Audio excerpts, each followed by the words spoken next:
তো দেখো মেলার শিক্ষা যাদের পেটে প্রথম শিক্ষা থাকে তারাই তো শিক্ষার মর্মটা বোঝে। আজকে চিন্তা করো এই যে পাড়া এই কিছুদিন হলো মাধ্যমিক পরীক্ষা এবং সোশ্যাল মিডিয়া একটা ভিডিও ভাইরাল হচ্ছে। শওকত মোল্লার একেবারে ঘনিষ্ঠ লোক শুভ বলে নাম, তার নেতৃত্বে মেলা উদ্বোধন হলো। সেই মেলাতে জুয়ার আসর বসেছে, কি বলবেন? সামনেই মাধ্যমিক পরীক্ষা চলছে, এখনো বন্ধ হলো না। মেলাঘাট মানে বিষয় ওটা সঠিক তো বুঝিনি, কোন মেলাটা একটু বললে ভালো। মেলা ভাঙড়ের সব থেকে বড় মেলা। আচ্ছা আচ্ছা, যেটা 1 মাস ধরে হয় তাই তো? 1 মাস ধরে। তো দেখো মেলার শিক্ষা যাদের পেটে প্রথম শিক্ষা থাকে তারাই তো শিক্ষার মর্মটা বোঝে। আজকে চিন্তা করো এই যে পাড়ায় পাড়ায় যে জলসা মিলাদগুলো হচ্ছে, পুলিশ প্রশাসন এসে যখন বলে যাচ্ছে, বন্ধ করে যাচ্ছে যে মাইক বাজানো যাবে না, প্রত্যেকটা পাড়ায় আমরা ধর্মীয় প্রাণ মানুষ হওয়া সত্ত্বেও ধর্মের আবেগ কাছে রেখে দিয়ে মাইক বন্ধ করে আমরা স্টুডেন্টদের কথা, ছাত্রছাত্রীদের কথা মাথায় রেখে মাইক বন্ধ আছে, বক্সে প্রোগ্রাম হচ্ছে, আমরা প্রত্যেকটা জলসা সম্পূর্ণ করছি। আর একটা কথা চিন্তা করে থাকি, এরা বলেছি না খেলার মেলায় ব্যস্ত, এরা মানুষের ভবিষ্যতের কথা চিন্তা করে না। এরা কি জানে বাস্তবে দোষ নেতাদেরও না, সেই ছাত্রছাত্রী মা বাবা আমাদের পেরেন্টসদের চিন্তা ভাবনা করতে হবে যে আজ যদি আমাদের কথা এরা চিন্তা করতো তাহলে মেলা দিত না, মেলাটা পরের মাসেও তো দিতে পারতো, পরীক্ষাটা হয়ে যাক, 1 মাসের জায়গায় 15 দিন তো মেলা দেওয়া সম্ভব হতো নাকি?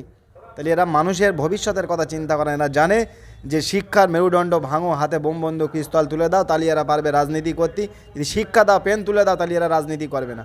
এরা শিক্ষার ভালো চায় না, এ সমাজ গড়ার লক্ষ্য এদের নেই, সমাজ ভাঙার উদ্দেশ্য। এই জন্য আজকের এই পরিস্থিতি, এই পরীক্ষার মধ্যে এরা মেলা চালাচ্ছে।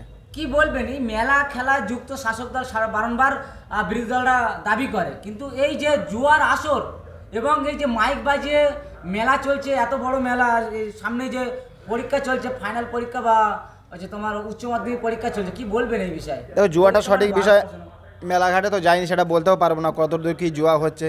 তবে যদি জুয়া অ্যাকচুয়ালি হয়ে থাকে, কেন জুয়াতে আবার ইনকাম না হলে খাবে ওরা কি, সেটাও তো চিন্তা করার বিষয়। লোকসভা এই জুয়ার টাকা নিয়ে কোনো একটা বাস বাস বাস, হ্যাঁ এই সবগুলোই ওরা আবার যদি না পারে খাবে কি, যা তো ভেড়ি মুরগি সব খেয়ে লেছে, পিলেপালাগুলো কী খাবে, ওরা তাই জুয়া মুয়া দিয়েই চালায়। যাক সঠিক আমি তথ্য জানি না কি হচ্ছে সেখানে, তো আশা করব প্রশাসন আছে, কলকাতা পুলিশ, তারা সঠিক ব্যবস্থা নেবে, তদন্ত করবে, যে যত বড় যাই হোক না কেন দুর্নীতি বন্ধ হবে এবং যদি জুয়া যা হয় বন্ধ করবে, এটা আমার আশা আছে যে কলকাতা পুলিশ জব্দ করে দেবে। শাসক দল তো জিতে আছে, তারা তো একটা স্টেপ নিলে ওখানে জুয়ার কোনো আসর বা কোনো জিনিসই চলতো না, কিন্তু শাসক দলের কোনো পরিকল্পনা দেখছি না কোনো স্টেপ নিতে। দেখো যে শাসক দল কি বোঝায় তো বুঝতে পারছি না, শাসক দল মেলাটা দিয়েছে কারা, শাসক দলই তো দিয়েছে, উদ্বোধন করেছে। হ্যাঁ তাহলে তাহলে আবার এতে আর কি সে বন্ধ করা সম্ভব? যারা শিক্ষার ভালো চায় না, অন্ধকার জমানা, এরা মানুষকে অন্ধকারে রাখবে, দিনের শেষে 500 টাকা মা বোনেদের হাতে তুলে দেবে। মা বোনেদের শিক্ষা যদি এখনও মা বোনেরা জাগো, সচেতন হও, এরা এরকম মেলা দিয়ে ধ্বংস করবে তোমাদের শিক্ষা, কোনো দিন দেবে না।